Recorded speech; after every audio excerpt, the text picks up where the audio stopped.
Bienvenue dans le podcast de la Commission nationale du débat public.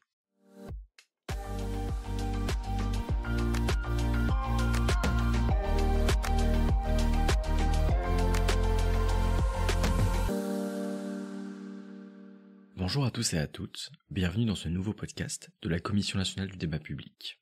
Le thème de ce podcast correspond au bilan que la Commission nationale du débat public tire de l'année 2024. Quels sont les enseignements de l'année qui est écoulée? Marc Papinutti et Hilaria Casio, respectivement président et vice-présidente de la CNDP, vont partager leur bilan de cette année 2024.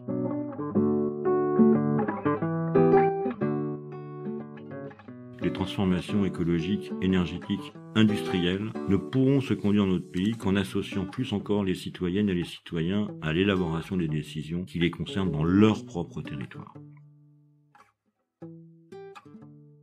Alors bonjour à tous les deux. Pour commencer, quel bilan général la CNDP fait-elle de l'année 2024 ? Une année de gros travail pour la CNDP, c'est 97 saisines, c'est une augmentation des saisines de près de 40%, des concertations préalables, 45%. C'est donc une année dont le bilan sera 1. Des sujets majeurs, l'énergie, 2. Des débats publics, autour de l'énergie d'ailleurs, que les 5 débats publics qui ont été lancés sont principalement autour de l'énergie. C'est donc un grand volume autour de l'énergie par rapport à d'autres sujets qui, dans les années précédentes, dominaient l'occupation de la CNDP. Pourriez-vous présenter certains de ces débats publics ?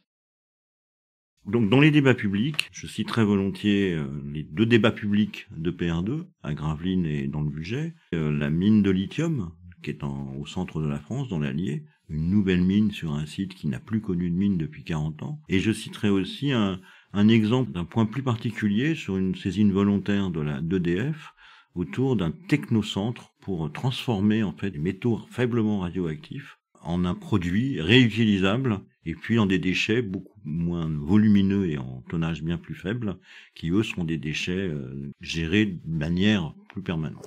Je voulais rajouter un petit point, dans les activités majeures, on pourrait sans aucune difficulté reconnaître la force de ce que sont les sujets de décarbonation, de réindustrialisation et d'énergie. À vous entendre, d'un point de vue thématique, l'année 2024 a été marquée par l'énergie, avec le sous-thème du nucléaire, et le thème de l'industrie. Abordons d'abord le thème de l'industrie. Madame Casio, pourriez-vous nous expliquer pourquoi ce thème a marqué cette année 2024 ? Alors, je pense que c'est dû tout simplement au fait qu'à la CNDP, par la CNDP, passent les gros projets d'infrastructure d'aménagement qui caractérisent le développement du pays.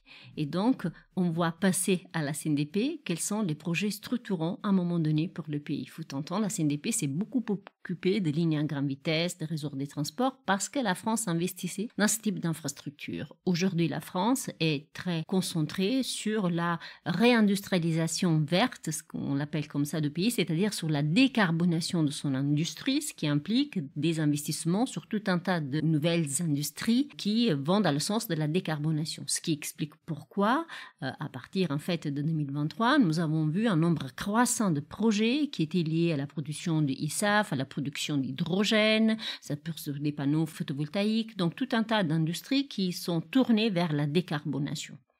Avez-vous des illustrations ? Il y a plusieurs débats publics ou concertations qui illustrent le fait que la CNDP s'occupe de plus en plus de la concertation, de l'information et de la participation du public sur les projets liés à l'industrie verte, on va dire. Je pense également au débat sur la mine de lithium, qui est un débat qui s'est terminé, qui est aussi un débat qui a posé plusieurs sujets liés à la souveraineté énergétique de la France en matière d'approvisionnement, par exemple, des ressources fondamentales. Donc vraiment des sujets qui sont au cœur de la décarbonation. Je pense également aux 3 débats sur les 3 paires de réacteurs nucléaires, au PR2, que la CNDP a menés, qui sont en lien avec la politique énergétique menée par l'État. Donc tous ces projets illustrent, et ces débats surtout, et ces concertations illustrent très bien comment la CNDP, depuis au moins 2023, organise l'information et la participation du public autour de la transition énergétique et de la politique de décarbonation. Et je dirais que ce sont des sujets essentiels, fondamentaux. Il n'y a pas un sujet plus important sur lequel informer la population et lui permettre aussi de se positionner, de s'exprimer. S'il y a bien un sujet qui est crucial pour l'avenir, sur lequel ça vaut la peine d'impliquer les citoyens, c'est justement celui de la décarbonation et de l'avenir industriel du pays. Merci beaucoup. L'année 2024 a aussi été marquée par le thème de l'énergie. Pouvez-vous nous en parler ? Quels enseignements la CNDP tire-t-elle sur ce thème de l'énergie et son sous-thème du nucléaire? Sur l'énergie, c'est une problématique globale. Donc on a l'ensemble de l'énergie dans tous les sujets. Donc c'est ce qui a été mis en place avec la concertation sur la SNBC et la PPE. Alors la SNBC, c'est la stratégie nationale bas carbone. La PPE, c'est la programmation pluriannuelle de l'énergie, c'est quinquennal. Et là, il y a eu des concertations qui ont été faites avec des carences CNDP, faites par l'État avec des carences CNDP.